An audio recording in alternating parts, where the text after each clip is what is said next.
കേരളം ഭരിക്കുന്ന CPM-ഉം കേന്ദ്രം ഭരിക്കുന്ന BJP-യും തമ്മിലുള്ള അവിശുദ്ധ കൂട്ടുകെട്ട് രാജ്യം മുഴുവൻ ചർച്ചയായിരിക്കുന്നു.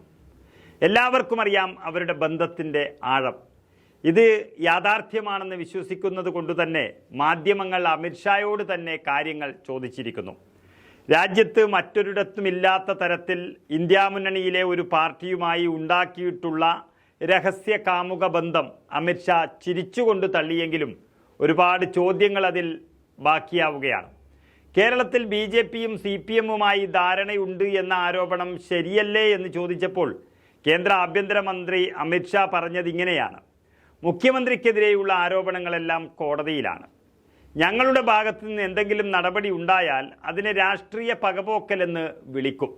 ഒന്നും സംഭവിച്ചില്ലെങ്കിൽ ഞങ്ങളൊന്നും ചെയ്യാത്തത് എന്താണെന്ന് ചോദിക്കും.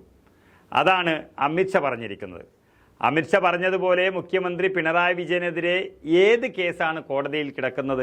25 വർഷം മുൻപ് നടന്ന ലാവ്ലിൻ കേസാണത്. അതാണ് 38 പ്രാവശ്യം കേന്ദ്ര അന്വേഷണ ഏജൻസികളുടെയും പിണറായി വിജയൻ്റെയും ഒത്തുകളിയുടെയും കള്ളക്കളിയുടെയും ഭാഗമായി മാറ്റിവച്ചിരിക്കുന്നത്. ഇങ്ങനെ അന്വേഷണ സംവിധാനത്തെ സ്വാധീനിക്കുന്നതിനെയാണ് കോടതിയിൽ എന്ന് പറഞ്ഞ് അമിത്ഷാ തള്ളിക്കളഞ്ഞത്.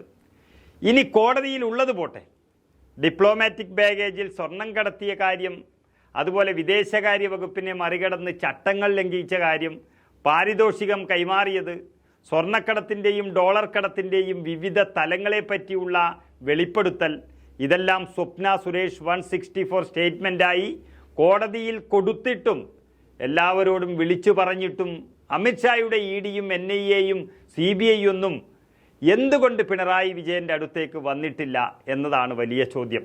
ലൈഫ് മിഷൻ പദ്ധതിയിൽ അകത്ത് കിടക്കേണ്ടത് ആരാണെന്ന് അമിത്ഷാക്ക് അറിയാഞ്ഞിട്ടല്ല, പിണറായി വിജയൻ്റെ 7 അയലത്ത് വരാൻ പോലും കഴിയുന്നില്ല കേന്ദ്ര അന്വേഷണ ഏജൻസികൾക്ക്.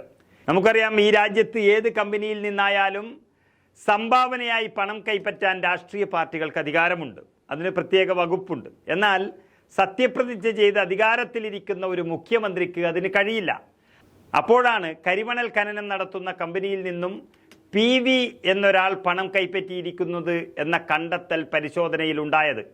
അതിനുശേഷം ആ PVയെ കണ്ടുപിടിക്കാൻ അന്വേഷണ ഏജൻസി ഇവിടെ വന്നിട്ടില്ല. അമിത്ഷാ അവരെ വിട്ടിട്ടില്ല. ഇപ്പോഴിതാ പിണറായിയുടെ മകളുടെ കമ്പനിയിൽ നടന്നിരിക്കുന്ന വലിയ തട്ടിപ്പ് പല ഏജൻസികളെയും കൊണ്ട് അന്വേഷിക്കുകയും 8 മാസം സമയം നൽകിയിരിക്കുകയും ചെയ്യുന്നു.